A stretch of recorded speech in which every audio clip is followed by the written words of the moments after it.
It wasn't the howl that scared me. It was the silence that followed. The silence. And then the sound of something much, much larger than a wolf beginning to stalk me through the pines. Nightbound Bloodline presents 5 werewolf horror stories. 5 stories from the edge of the map, where the light fails and old bones stir beneath the earth. First, an account from the deep woods of the Pacific Northwest, a place where the trees themselves seem to hold their breath. We call this story Story 1, The Sapper's Lament. What you are about to hear is a transcription of a voice recording sent to us by a man named Elias. He was a surveyor for the Forestry Service, a man who trusted maps and measurements above all else. He asked that we share this, not as a campfire tale, but as a warning. He insists, as we do, that what he faced in the Gifford-Pinchot National Forest was real. My name is Elias. Up until 6 months ago, I was a surveyor, a sapper. I'd been one for 15 years. My whole world was lines on a page, coordinates, the unshakable logic of geography. I didn't believe in ghosts or Bigfoot or werewolves. I believed in granite, in river silt, in the height of a Douglas fir. I was a see-it-to-believe-it kind of man. I'm not sure what I am anymore. It was early October. The assignment was simple, a 10-day solo trek to map a remote, old-growth section that was slated for a conservation study. My pack was heavy with gear, my boots were worn in, and my mind was clear. For the first 3 days, it was perfect. The air was crisp, smelling of damp earth and pine resin. The sunlight came down through the canopy in thick, golden shafts. It was peaceful. The 4th day is when the feeling started. That primal itch at the back of your neck. I was laying a line through a dense patch of hemlock, the kind of place so thick the light turns a permanent greenish twilight. The birdsong just stopped. Not like when a hawk passes over, no. This was a total, dead silence, as if someone had thrown a switch. The air grew heavy, and a new smell drifted in on the wind. It was musky, thick, like wet dog and old blood. I told myself it was a bear. A big one. A grizzly, maybe, though they were rare there. I gripped my surveyor's rod a little tighter, my knuckles white. That night, in my tent, I heard the first sounds. It wasn't a howl. It was a low, rumbling vibration, more felt than heard, like a diesel engine idling far away. Then came the footsteps. They were heavy, too heavy for any animal I knew. Crunch, crunch, crunch. They'd circle my camp, stop for what felt like an hour, then start again. I sat there with my hunting knife in my hand, a pathetic little sliver of steel, listening to my own heart hammer against my ribs. I didn't sleep. The next morning, I saw it. I'd packed up, my nerves shot, and decided to cut the trip short. I was fording a shallow creek when I looked up. On the opposite bank, maybe 50 yards away, stood a shape. It was down on all fours, but its shoulders were impossibly high, higher than a bull elk's. It was covered in a shaggy, black and gray coat, matted with mud and what looked like burrs. But its face, God, its face.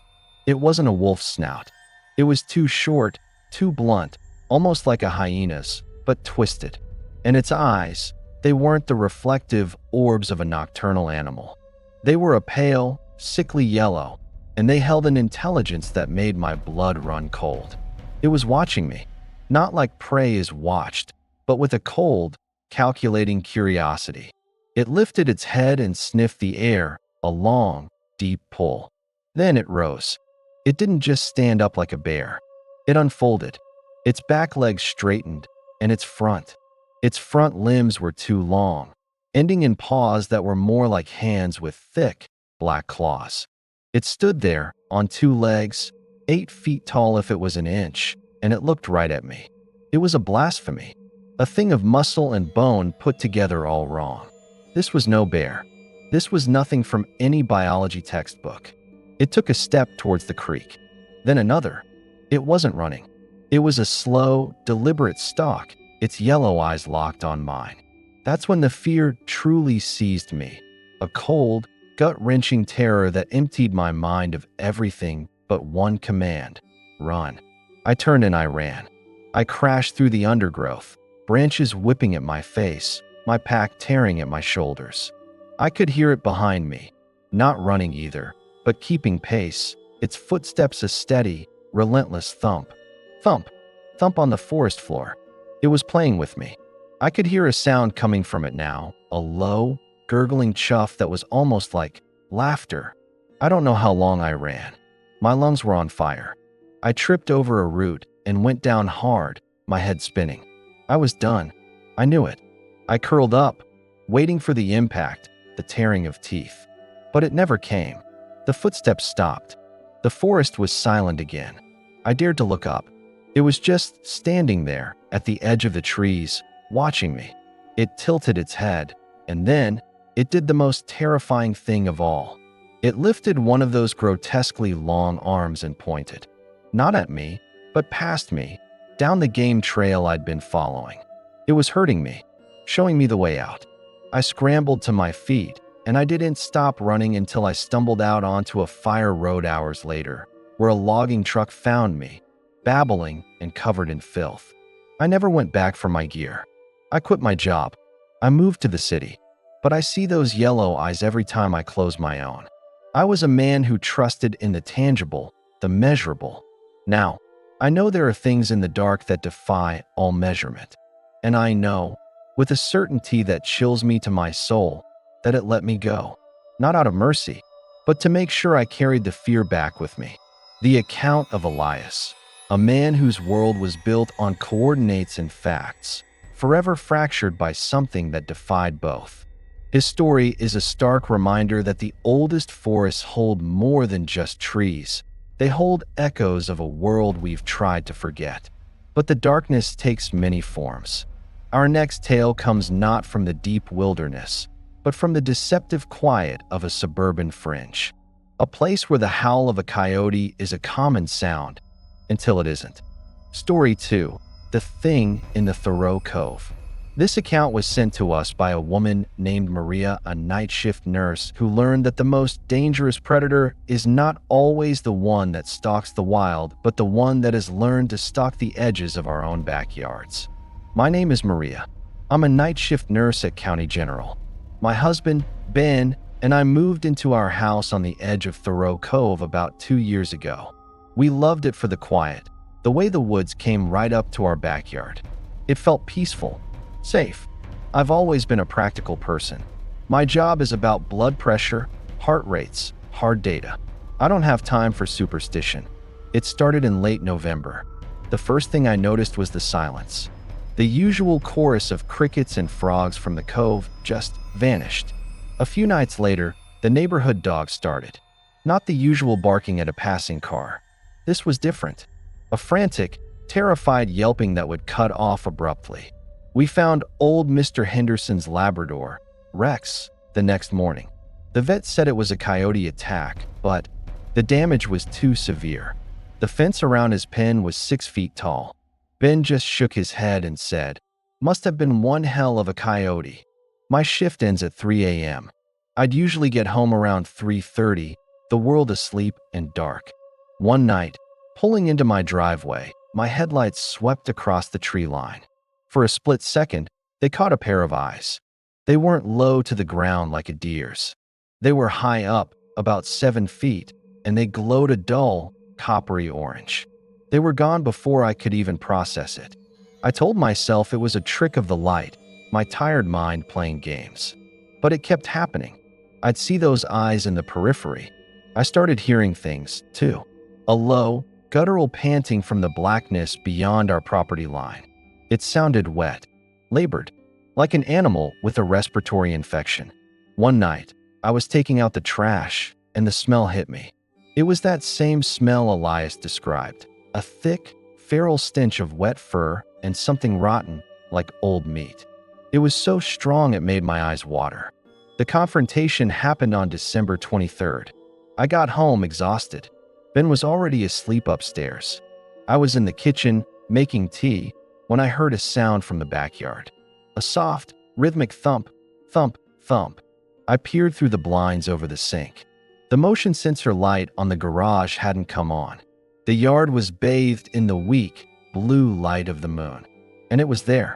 It was crouched by our children's wooden swing set.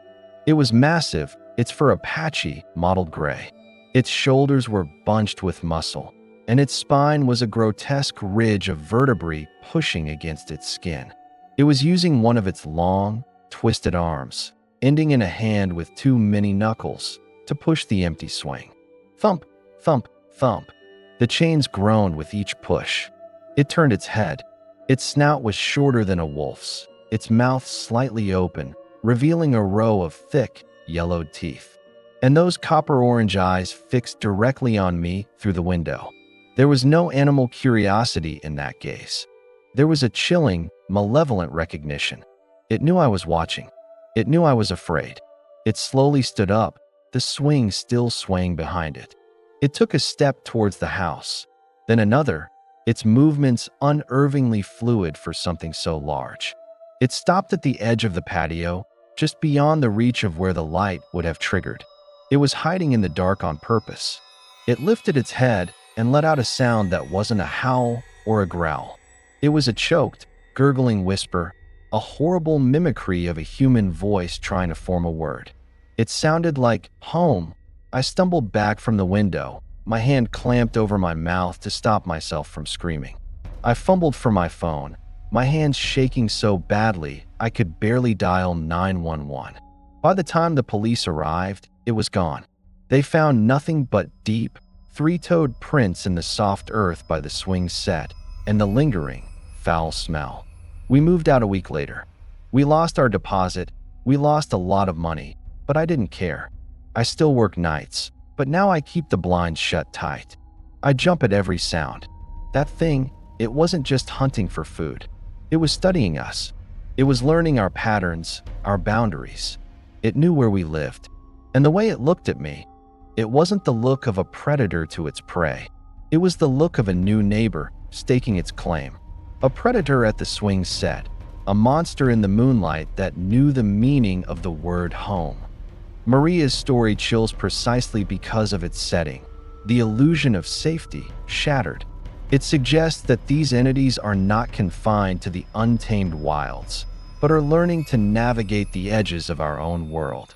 Our next story takes us from the suburban fringe to the very heart of industrial America, where the grinding of machinery once drowned out the sounds of something much, much older. Story 3: The Rust Belt Beast. This account comes from Leo, a former security guard at a shuttered auto plant in Michigan. A man who thought the most dangerous thing he'd face was a couple of kids with spray paint. He was wrong. Name's Leo. I did 20 years on the force in a tough city, then took a cushy retirement gig as a night watchman at the old Gibson auto plant. Place had been closed for a decade. My job was to sit in a guard shack, drink bad coffee, and make sure the local kids didn't torch the place for kicks. I was a cop. I believed in what I could see, what I could cuff, what I could put in a report. Monsters? They were for people who hadn't seen the real monsters that walk on two legs in broad daylight. The plant was a cathedral of rust and shadows, a square mile of crumbling concrete and steel skeletons. My patrol route took me through the main assembly bay, a place so vast your flashlight beam just got swallowed by the darkness. The sounds in there were normal at first. The skittering of rats, the wind whistling through broken windows. But after a few months, the sounds changed. I started hearing something else moving in the deep parts of the plant. Not rats. This was heavier. A slow, dragging sound, like a heavy chain being pulled across concrete. Then came the smell. It hit me one night near the old paint shop, a thick, metallic odor, like hot copper and old engine oil, mixed with that same wet dog stench. It was so strong it coated the back of my throat. I reported it. My boss laughed, said it was a raccoon or a feral dog that had gotten in, told me to set a trap. But I'd been a hunter before I was a cop. I know animal sign. What I found wasn't from any dog. Down in the sublevel, near the hydraulic presses, I found scratches on the steel support columns. Deep, parallel gouges, higher than my head. And I found piles of waste. hair and bone fragments, all matted together. And in the middle of it all, a single, twisted lump of metal, a gear from one of the presses, that had been bitten in half. The tooth marks were the size of my thumb. The real terror started about a week later. I was doing my 2 a.m. round, my flashlight cutting a weak path through the blackness of the assembly bay. That's when I saw it, way down at the other end, maybe 200 yards away. It was silhouetted against a bank of grimy windows, backlit by the city's orange glow. It was on all fours, but its profile was all wrong. Its hindquarters were too high, its forelimbs too long and thick, like a grotesque hyena. Its head was low, and I could see the outline of ragged, pointed ears. It saw my light, and it stood up. It unfolded to a terrifying height, its head nearly brushing the catwalks 20 feet above. It didn't move. It just stood there, watching me. And then, it let out a sound I will hear on my deathbed. It wasn't a roar. It was a metallic, grinding shriek, like a dumpster full of scrap metal being compacted. The sound echoed through the cavernous building, a physical wave of noise that made my teeth ache. I drew my sidearm, a .38 revolver I carried for nostalgia more than anything. It felt like a toy in my hand. The thing dropped back to all fours and began to advance. It didn't run. It stalked. Its movement was a nightmarish, fluid lope, a combination of a wolf's gait and something insectoid. And as it moved, it made that dragging sound. I saw why. One of its back legs was twisted, a useless lump of bone and matted fur that it dragged behind it. A relic of some old industrial accident, maybe. This thing had been living here, festering in this graveyard of machines, for a long, long time. It closed the distance fast. I could smell it now, that overwhelming metallic rot. I fired. Twice. The reports were deafening in the enclosed space. I saw sparks where the rounds ricocheted off the concrete floor near it. It didn't even flinch. It just kept coming. Those eyes, a dull, furnace red, locked on me. I turned and ran. I'm not ashamed to say it. I ran like I haven't run since I was 20. I could hear it behind me, that loping gait and the terrible scrape, drag, scrape of its bad leg. I slammed the reinforced door to the security office shut, bolted it, and called the police. They found nothing, of course, just some strange tracks in the dust and my 2 spent shell casings. They wrote it off as an attempted break-in by vagrants. I quit that morning. I never went back. I thought I'd seen everything. But that thing, it was a product of that place. It was made of rust and rage and forgotten industry. It was a machine of flesh and bone, and my little lead bullets were nothing to it. I used to believe in the world I could touch. Now, I know there are things that grow in the dark places we leave behind, and they're made of tougher stuff than we are. A creature born not of ancient forests, but of decaying industry. Leo's account suggests that the phenomenon is not bound to wilderness, but to emptiness, to the places we abandon and forget. And that sometimes the things that move into those voids are not merely animals, but something shaped by the darkness they inhabit. But what of the oldest legends? The ones whispered in the old countries, carried across the ocean by our ancestors? Our next story delves into a horror not of accident, but of bloodline. A horror that is inherited. Story 4. A Curse of Blood and Silver. This confession comes to us from a woman named Anya. She thought the stories her grandmother told were just that, stories. She was about to learn that some fairy tales are warnings written in blood. My name is Anya Petrova. I am a historian, an archivist. My life's work is separating fact from folklore. My grandmother, Babushka, fled the old country after the war. She would tell me stories, fairy tales, I thought, of the Vukadlak, a wolf spirit that haunted our bloodline. She'd show me the heavy, tarnished silver locket she always wore. The old ones fear the silver, Dashenka, she'd whisper. I thought it was a charming superstition. I am not a superstitious person. I deal in documents, in verifiable events. Babushka passed away last autumn. I was her only living relative, So I traveled to her small, isolated cottage in the Adirondacks to settle her affairs. The place was a time capsule, filled with old icons and the smell of dried herbs. And on her nightstand, right where she always kept it, was the silver locket. A final, silent instruction. I put it on without a second thought, a simple keepsake. The first night I was alone in the house, the woods outside fell silent. It was the same dead quiet Elias described. Then, the sounds began. Not howls, but low, guttural vocalizations, almost like words spoken backwards, filtering through the trees. They were accompanied by a smell I now know all too well: wet fur and old, cold earth. I dismissed it as coyotes, my rational mind scrambling for an anchor. The next night, I saw them. I was reviewing Babushka's papers by the fireplace when a movement outside the window caught my eye. There were 3 of them, standing at the tree line. They were tall and gaunt, their forms more man-like than wolf, but shrouded in a coarse, shadow-like fur. Their eyes burned with a faint, phosphorescent green. They just stood there, watching the house, not with hunger, but with a cold, patient recognition. They were waiting. A deep, primal fear, one I didn't know I possessed, ignited in my gut. My hand flew to the locket at my throat. It was ice cold. As my fingers touched it, one of the figures at the tree line took a half step back, a low snarl rippling through the silence. That's when I knew. Babushka's stories weren't stories. They were a diagnosis. The locket wasn't jewelry. It was a prescription. The following evening, the fear became a physical reality. As the last light bled from the sky, a wave of nausea doubled me over. A feverish heat spread through my limbs and my bones. God, my bones felt like they were bending, grinding against each other from the inside. The world sharpened unbearably.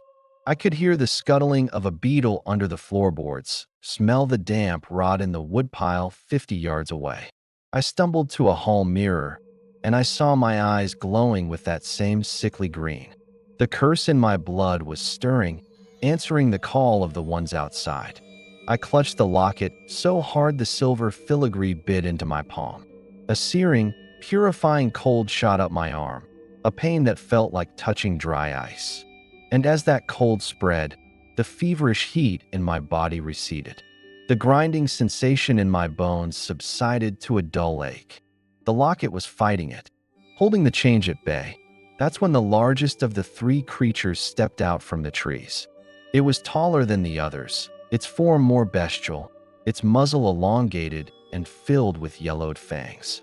It moved to the porch steps, its claws ticking on the old wood. It stopped at the front door. I could hear its ragged breathing, could smell its ancient, feral musk through the cracks in the frame. It wasn't trying to break in. It was waiting for me to come out, to join them. I spent the night huddled against the door, the silver locket pressed against my pounding heart, listening to the thing on my porch pace and growl. It was my uncle, my grandmother's brother, who had stayed behind in the old country, the one the family never spoke of. He had come for me, to claim his kin. At first light, the presence faded. I packed my car within minutes, taking only Babushka's locket and her journals. I drive now, and I do not stop for long. I feel the pull with every full moon, a tide of feral madness in my veins that only the cold kiss of silver can keep down. I am a historian who has become a primary source. I am an academic living a folktale. The monsters are real, and the most terrifying truth of all is that one of them is me, held in check only by this heirloom I once dismissed as a trinket. The curse is in my blood, and someday, the silver may not be enough. A horror not of encounter, but of inheritance. Anya's story chills to the marrow because the monster is not an external force to be escaped, but an internal one to be suppressed. It speaks to a fear as old as family itself, the dread of what we might become, and the terrible legacies written in our very blood. For our final story, we return to the deep wilderness, to a place so remote it does not appear on any map. A place where the rules of nature were not just broken, but rewritten by an intelligence far older and more cruel than our own. Story 5. The Sound That Makes the Willow Weep. This final account comes from a man named Kalen, a former wildlife biologist who went into the Alaskan interior to study caribou migration patterns. He went in as a scientist. He came out as something else entirely. My name is Kalen. I was a wildlife biologist, specializing in ungulate migration in Arctic and subarctic environments. My world was data, hypothesis, peer review. I was leading a 6-week solo survey in a sector of the Alaskan range so remote it doesn't even have a name on the topographical maps. My purpose was to document caribou trails, a baseline ecological study. I was not there to find monsters. I did not believe they existed. The first anomaly was the silence. It was a deep, profound quiet, different from the normal stillness of the tundra. It was a void. No bird calls, no rustle of voles in the lichen, just the wind. Then, I began to find the alterations. A stand of willow, all twisted into perfect, spiraling knots, 10 feet off the ground. A circle of granite stones, each one polished smooth as glass, arranged in a pattern that hurt my eyes to look at for too long. This wasn't animal behavior. This was design. The caribou were gone. Their trails were there, old and fading, but the herds had vanished. In their place, I found other tracks. Bipedal, but with a digitigrade structure, like a wolf walking on its hind legs. And they were huge. The stride length was impossible. I measured it. 8 feet between prints. My scientific mind short-circuited, trying to reconcile the data with known fauna. It failed. The encounter happened in a narrow valley, a place my map said shouldn't exist. The air was thick and still, and the smell, it was the wet fur, the rot, but underneath it was something else. Ozone, like the air after a lightning strike. I saw it at the far end of the valley, standing by a grove of those weeping, knotted willows. It was not like the others. It was taller, thinner, its limbs elongated and graceful in a way that was utterly alien. Its fur was the color of bleached bone, and it seemed to shimmer, as if it wasn't entirely solid. It wasn't looking at me. It was looking up at the sky, its head tilted at an unnatural angle. Then, it made the sound. It wasn't a growl or a roar. It was a frequency, a vibration that started in my teeth and rattled my skeleton. It was a low, modulating hum that seemed to warp the very air around it. The branches of the willow trees near it began to shiver and curl in on themselves, sap bleeding from their bark like black tears. The sound wasn't just heard, it was felt. It was a physical pressure, a wave of wrongness that pushed against my mind.